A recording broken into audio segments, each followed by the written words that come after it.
السلام علیکم ورحمۃ اللہ وبرکاتہ نحمده ونصلی علی رسولہ الکریم اما بعد۔ جب ابو ایوب انصاری رضی اللہ تعالیٰ عنہ نے خط دیا حضور صلی اللہ علیہ وسلم کو، تو وہ خط حضور پڑھتے رہے۔ اس خط میں لکھا ہوا تھا 400 سال پہلے کا وہ خط چلا آ رہا تھا، اور جو بھی باپ مرتا اپنے بیٹے کو کہتا کہ گھر کی صفائی رکھنا، ترتیب سے رکھنا، مینٹین کرنا، اسی گھر میں نبی آنے والے ہیں۔ تو خط میں لکھا ہوا تھا شہدت علی احمد انہ رسول من اللہ بارئ النسمی فلو مد عمری الی عمرہ لکنت وزیرا لہ وابن عمی وجاہدت بالسیف اعداءہ وفرجت عن صدرہ کل غمی۔ اس کا خلاصہ یہ اشعار میں وہ بادشاہ نے خط لکھ کے دیا تھا۔ اس کا مطلب یہ ہے کہ میں حضور صلی اللہ علیہ وسلم کو نہیں دیکھ سکا ہوں، لیکن بغیر آپ کو دیکھے میں آپ کو اللہ کے نبی مانتا ہوں۔ شہدت علی احمد انہ رسول من اللہ بارئ النسمی فلو مد عمری الی عمرہ لکنت وزیرا لہ وابن عمی۔ اور یاد رکھنا، اگر میری عمر ان کی عمر تک بڑھ گئی، یعنی میں اتنا جیا کہ میں نے خود نے دیکھ لیا حضور کو، بادشاہ لکھ رہا ہے، میں نے دیکھ لیا، تو میں اس کا وزیر بنوں گا اور اس کے سینے سے سارے غموں کو ختم کروں گا۔ وجاہدت بالسیف اعداءہ وفرجت عن صدرہ کل غمی۔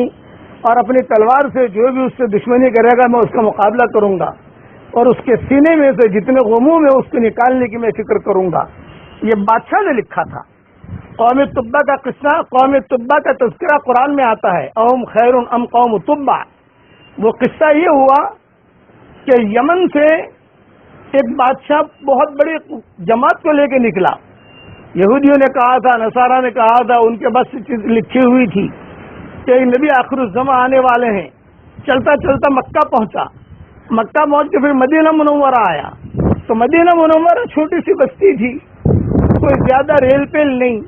وہ بادشاہ نے آ کر جو ہے مدینہ والوں سے مقابلے کی ٹھانی کہ یہ مدینہ والوں کو میں تہس نہس کروں۔ چنانچہ مدینہ والے اتنے اخلاق والے تھے کہ صبح میں جو ہے وہ تو جنگ ہوتی تھی آپس میں، اور رات کو یہی مدینہ والے اس بادشاہ کے لیے کھجوریں، دودھ، کھانا بھیجتے تھے اس کی فوج کے لیے۔ تو 14ویں رات کا چاندنا تھا، مدینہ کے باہر یہ ٹھہرا ہوا تھا۔ تو اس نے یہ دیکھا کہ یہ قوم عجیب قوم ہے کہ دن میں تو مقابلہ کرتے ہیں، لڑائیاں ہوتی ہیں ہمارے آپس میں، اور رات میں یہ لوگ ہمارے اکرام کرتے ہیں۔ تو اس بادشاہ نے مدینہ کے جو بڑے تھے اس وقت میں ان کو بلایا، اور ان کو بلا کر کہا یہ کیا ماجرا ہے کہ رات کو آپ لوگ دودھ بیچتے ہو، کھانا بیچتے ہو، گوشت بیچتے ہو، روٹیاں بیچتے ہو ہمارے لیے، اور دن میں مقابلے کے لیے آ جاتے ہو۔ تو پھر وہ بوڑھوں نے کہا یہ بستی اللہ کی طرف محفوظ ہے، اس بستی میں کوئی بھی مقابلہ نہیں کر سکتا، یہاں آخر زمانے میں جو نبی آنے والے ہیں وہ یہی آئیں گے۔ تو بادشاہ نے جو یہ بات سنی تو بادشاہ جو ہے حیران ہو گیا۔ اس نے جو ہے سارے اپنی فوج کو جمع کیا، اس میں علماء تھے، بڑے بڑے فوجی افسر تھے کہ بھی کیا کرنا چاہیے۔ تو جو یہودی علماء تھے اور جو بھی بڑے بڑے فوجی افسر تھے انہوں نے بادشاہ سے کہا کہ دیکھیے بادشاہ سلامت، اس بستی پر قبضہ نہیں کر سکتے ہیں، یہ فرشتوں کی طرف سے محفوظ ہے، مامون ہے یہ بستی۔ آپ تب ایسا کریں کہ آپ کو جانا ہے یمن یا جہاں جانا ہے چلے جائیں، کچھ لوگوں کو لے کر ہمیں یہی ٹھہرا دیں اور ہمارے لیے مکان یہی بنا دیں اور ہماری شادیاں بھی یہی کرا دیں۔ چنانچہ بادشاہ نے یہ بات پسند کی، سب کے لیے جو ہے مکانوں کا انتظام کیا، اور ان کے لیے جو ان کی شادیوں کا بھی انتظام کیا، اور سب کو جو ہے بادشاہ نے خوش و خرم چھوڑ کر پھر یہ قوم تبا کا جو بادشاہ تھا وہ روانہ ہو گیا۔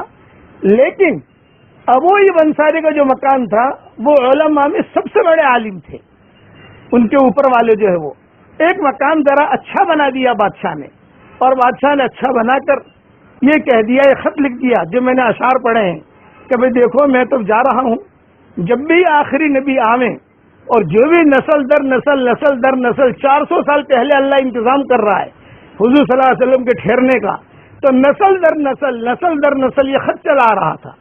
اب وہ یہ انصاری کے گھر میں جب حضور صلی اللہ علیہ وسلم داخل ہوئے تو انہوں نے فوراً یہ خط پیش کر دیا کہ حضرت، لوگ کہتے ہیں کہ آپ ابو ایوب انصاری کے مکان میں ٹھہرے ہو، نہیں، میں آپ کے مکان میں ٹھہرا ہوں کہ میرے بڑوں نے آپ کے لیے مکان تیار کیا ہے۔